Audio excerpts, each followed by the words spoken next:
Nothing that exists in this world came into being by chance. All was thoughtfully created with a purpose by a designer. As artists, we are privileged to participate in this creative process. The Purposeful Creator exists to promote and elevate the arts and those that contribute so much to promoting and beautifying this world.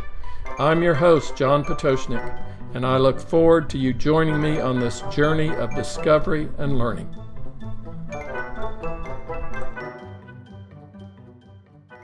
Welcome to my first ever podcast.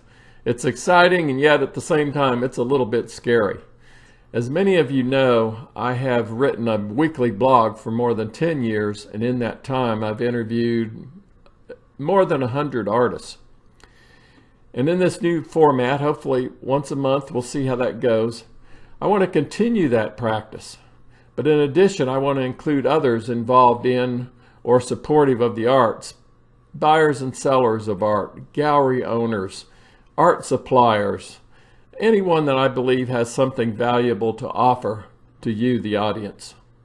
With that said, I'd like to introduce my first ever guest. His name is Riley Pototschnik, and as you can tell, we're related. He's the eldest grandson of two that my wife and I are proud to claim. Riley is 20 years old, and the reason I have Riley on is not only to test out this new format, but primarily because of his marketing knowledge. He has developed a successful computer business, and he works with many people in the service industry, and he's helped me on many occasions improve my website. Additionally, he's offered me many helpful marketing tips that have changed the way I do business. I believe you'll really enjoy this interview with Riley, and you'll benefit from it. So thank you for joining us. Here's Riley. Hey, Riley, welcome. Hey, thanks for doing this. I'm looking forward to doing this interview here. Yeah, you and I know that you've been involved in computers a long time, and you know a lot about it. And so why don't you share with us how you got going with computers, what your education is, and also, where you are today and where you plan on going. And do that in 100 words or less. No. Yeah. Computers started several years ago. I was going through my high school career, completed my freshman year, and then, stepping back a little bit, I got into computers around my freshman year, and I was pretty dedicated to doing that. And over that time, I got to a point where I kind of figured out what I wanted to do. I wanted to get into business. I wanted to do software, website design, which I'm in now.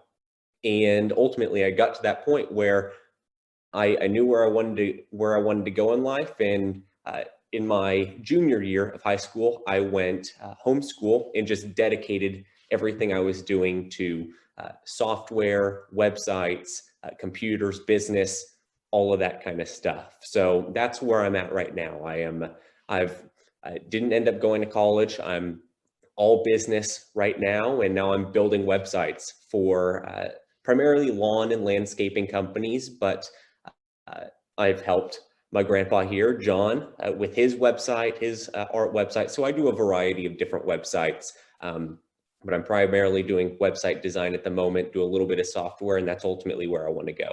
Mm-hmm. You're really heavily involved in marketing. You've actually influenced me quite a bit on marketing, but you're really involved in marketing and business. Why do you like that?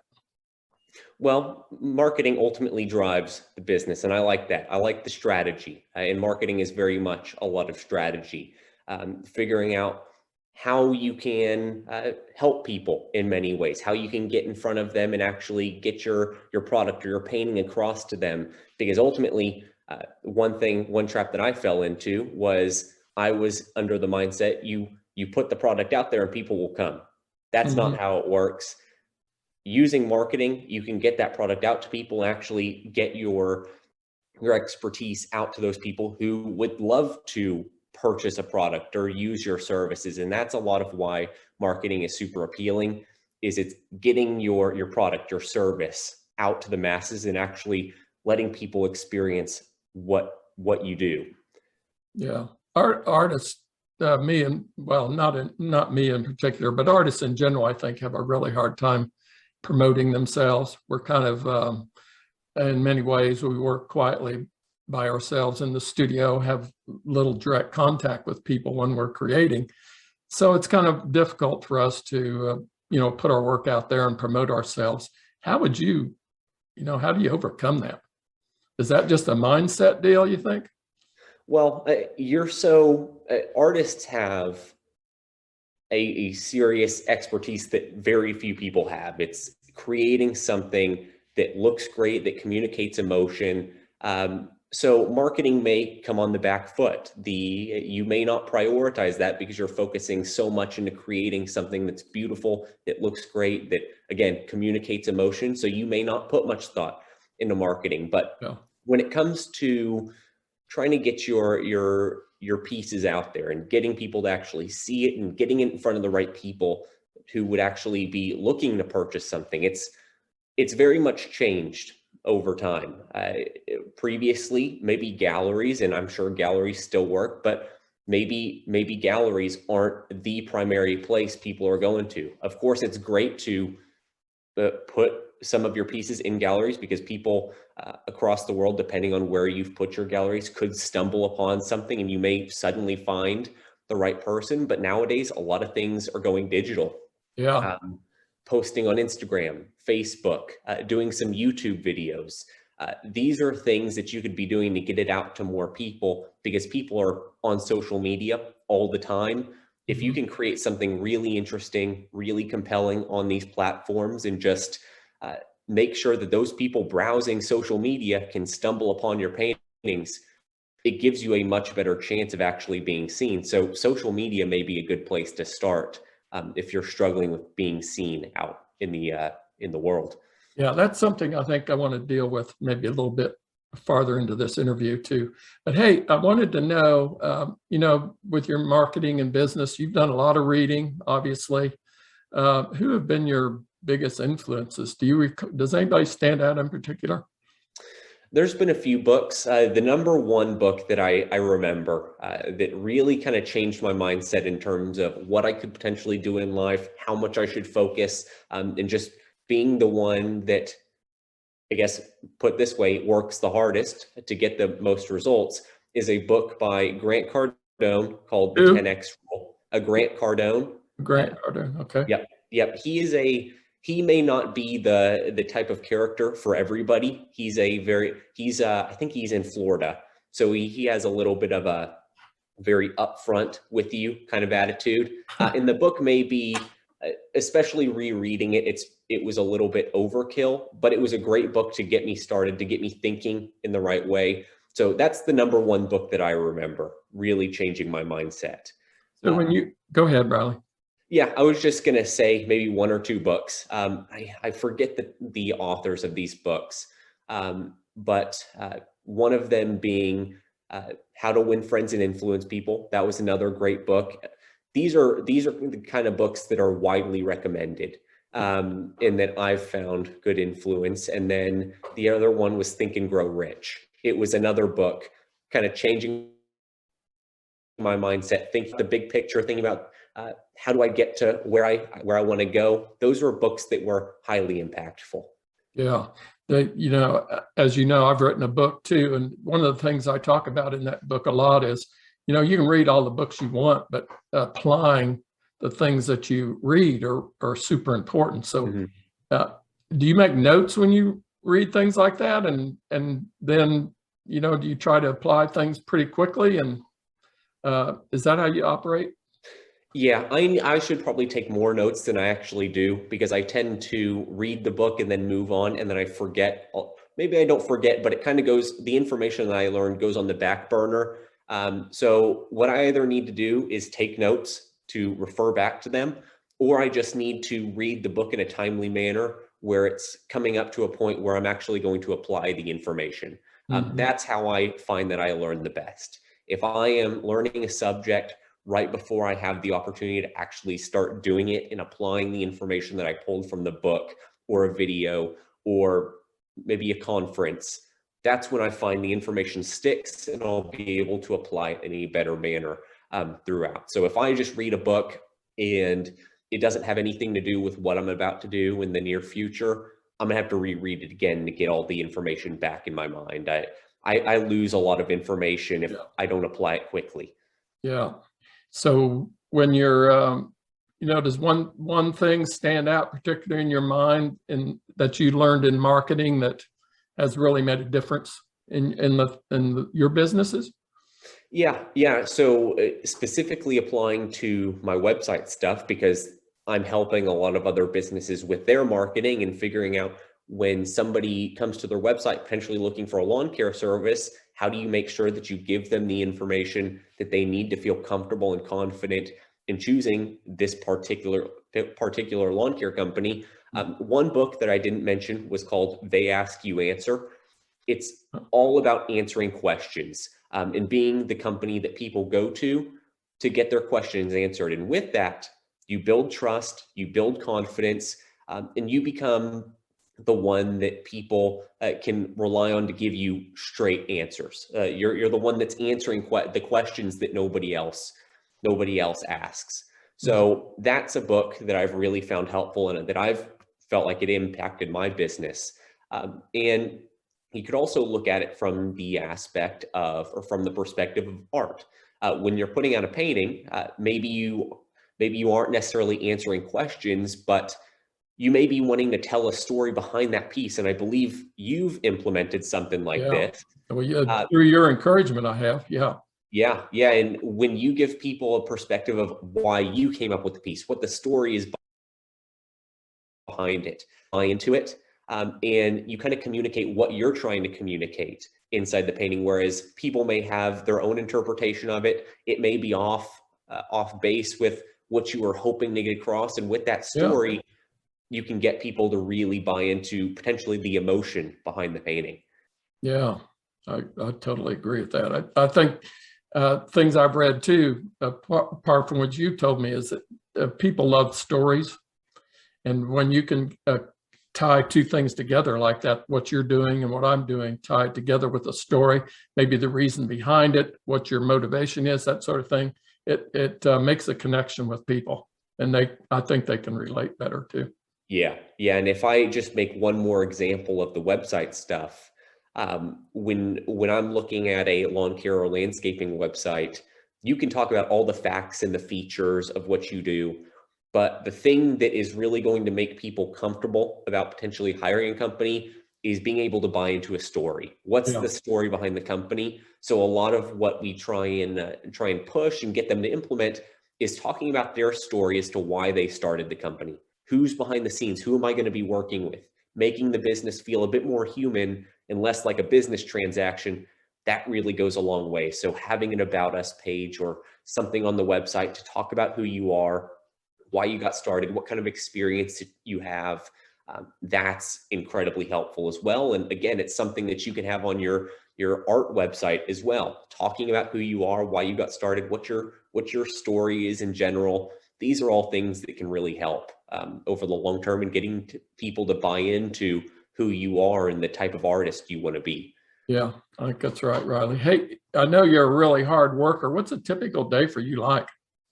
It's like you're changed. Behind that computer all the time. Yeah, all day I'm behind this thing, but fortunately it's something that I enjoy, and I can do that. If I didn't enjoy it, it would be a real hard time sticking behind the computer and not just doing whatever throughout the day, whatever comes into my, there could be a lot of distractions if I didn't enjoy it. But right now, a lot of it, I'm trying to really get back into the gym because it can really help clear my brain, get me thinking and focused correctly throughout the day. So I'm trying to do that, but oftentimes I'm getting up at 7 in the morning. I'm maybe eating some breakfast or something. I'll work up until about 1 o'clock. That's when I go to the gym, 1 o'clock in the afternoon, and then I'll just work again.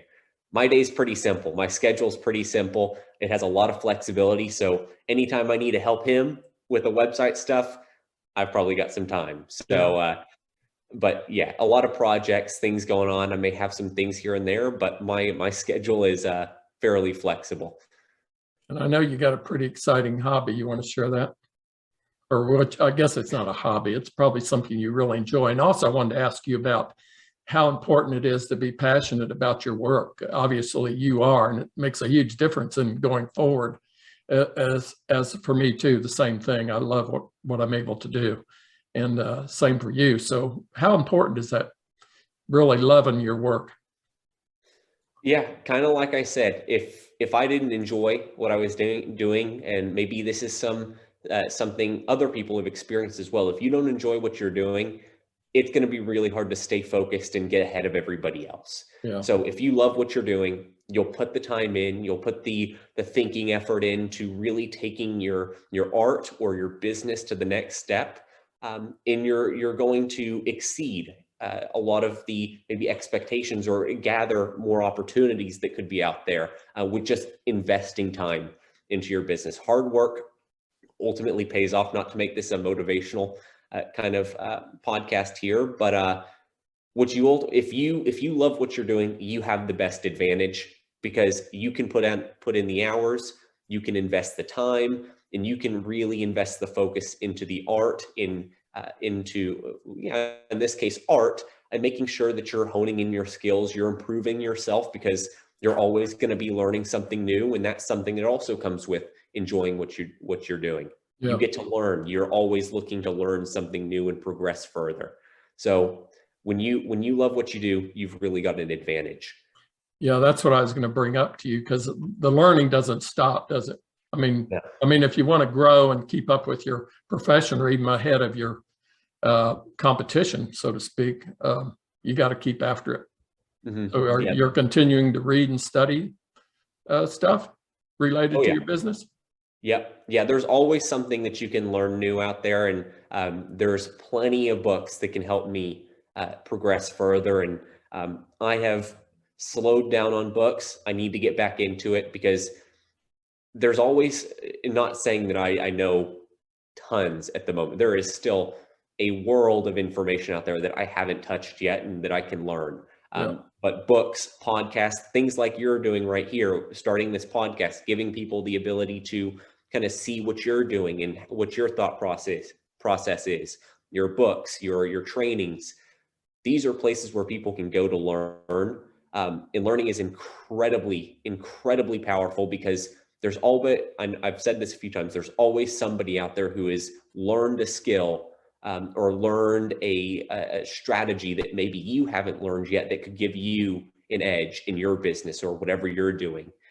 So always continue learning, because you're going to find stuff that you wouldn't have thought of that just progresses you even further and even faster than you would be progressing if you just stuck to your own guns, didn't go out there and explore. You can really get a leg up on people. Yeah.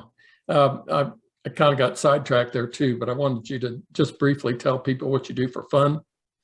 Yeah. You're working all the time, so I guess you do leave the house periodically.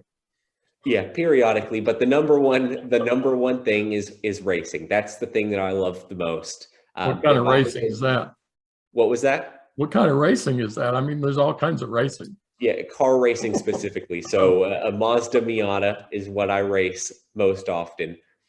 It's my favorite thing. The speed, the competition. I think I'm finding that I really like the competition, the racing. Yeah, that's the one thing. If I'm getting out of the house for the weekend, my preference would be to go racing, but unfortunately that I can't be every weekend. But yeah, I'm constantly consuming racing videos, reading about this stuff, watching the Formula One race this morning. I'm always looking for more racing content. I'm always looking to learn as well. I still have plenty to learn on racing. So there's a book that for racing, starting to read that kind of thing. Always looking for racing content. Yeah, as you know, it's something I always wanted to do, but was just never able to. So I'm kind of living my dream sort of through you and your dad. So I enjoy that. Hey, since this is kind of a art related podcast I'm doing here, what do you know about art? Do you know anything about art? Do you know how to spell the word? I struggle sometimes with spelling the word. It's a tough one. But yeah, I know. Again, it's a world of unknown in my mind when it comes to art, because I've barely scratched the surface with it. I've kind of talked with you a little bit about it, but I don't dive into art as much or nearly as much as you do. So yeah, it's just not your thing, but yeah, okay. I appreciate it. There's no doubt about that. I appreciate art. I know kind of what I like and what I've seen out there. I may draw a little bit here and there, but I'm terrible at painting. When it comes to implementing color, that's where I fall apart. I can sketch things out, but I just can't add color to it. Yeah, well, I wanted to ask you that too, because we're getting close here to the end. But what do you like? You said you know what you like. So what do you like? I mean, what draws you to a particular painting, for example? Yeah, I think I'm drawn more towards vibrant colors. I like or not a podcast, but an art piece where there's a lot of contrast between maybe the background and the whatever's on the foreground of the painting. So we have an art piece in our home here, where it's kind of this dark scene in the city. It's a rainy setting. Yeah, it's a great painting.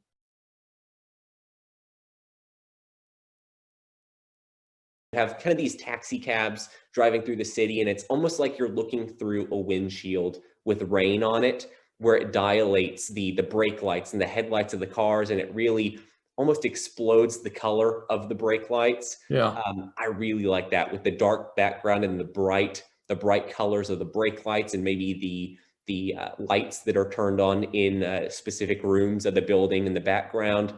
Really like that painting. I think that's a little bit what I'm drawn towards, the high contrast paintings with lots of color that just kind of pop when you look at it. I like those paintings with the colors that pop off the canvas. You probably you favor realism though more, although that painting has a lot of abstract qualities to it, but you favor a painting that you can recognize what you're looking at. Is that right? I think so. Yeah, I think so. It doesn't have to be photorealistic like this painting that we're talking about here, and maybe you can put up a picture of it that I can send you. But it's certainly not photorealistic like you're saying. It's got, and it certainly wasn't painted in a way where it's a very flat canvas. It has lots of texture to it. And I like that. There are maybe one or two pieces that kind of have that similar style, where they've kind of, I don't know what the term for it would be, but they've kind of blobbed up the paint on the canvas. It made pop.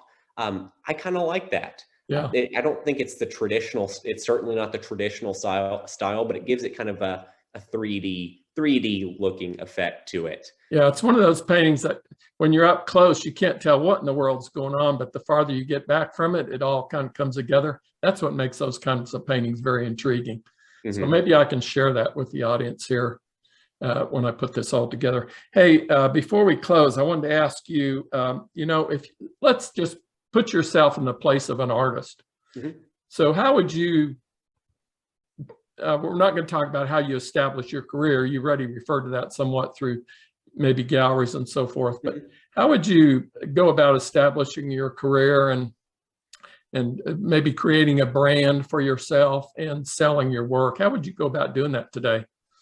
Yeah, I guess via the internet, I guess is what we're talking about. So you got maybe a few minutes here, 4 or 5 minutes, and then we'll have to close.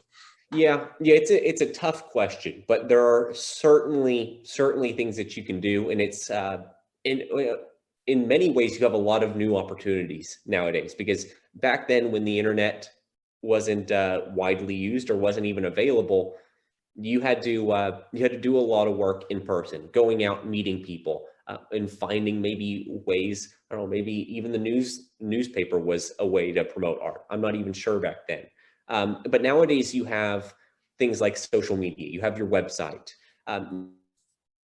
you can utilize things. So I think nowadays podcasts are a bit tough, especially for somebody who doesn't have a big audience already, somebody who's already following them, but it's still an incredible way. If you have an audience, it's an incredible way to really build a good connection with them, because now you're having a conversation. They can maybe get involved in the conversation in some way, shape, or form.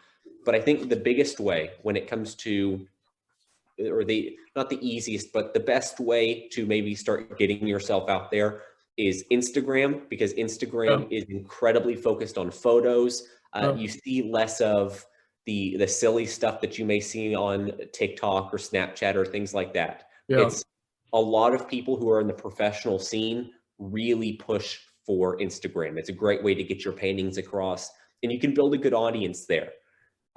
The other thing is, you not think one ought to use much verbiage with Instagram, more just pictures and the smallest of explanation or no explanation? I think you could probably use it similar to how you may on, say, the gallery page of your website. You have all of your paintings, and when you click on one, you see the painting larger, in a larger scale, and then you have a little snippet below it. I think you treat it similar to that. You put your painting on Instagram as the main picture, and then in the description of that painting, or of that post, maybe talk a little bit about the painting. Give a brief description. Okay. That kind of thing. You don't need to tell a big long story about it, because people are naturally there for the pictures. Right. They may not read as much, but people may read the description. They oftentimes do read through the summary of the picture somebody posts, but oftentimes it's very short, it's to the point. So maybe you have the title of the painting in the description or in the post text, or you could have the painting title and a very short description of what the setting behind the painting is. Why did you paint the painting in this way? That kind of thing. I don't know if that's the best way to describe it, but have the picture of your painting and then have a brief description to get people to kind of understand what it's about. That kind of idea. So in closing here, you think an artist ought to be involved in what? Facebook, Instagram, website, probably, for sure, right? Yes. Maybe a YouTube channel. What do you think?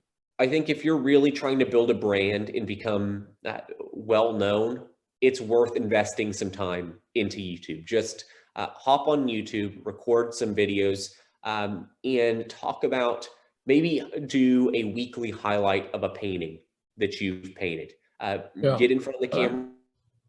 That's a good idea.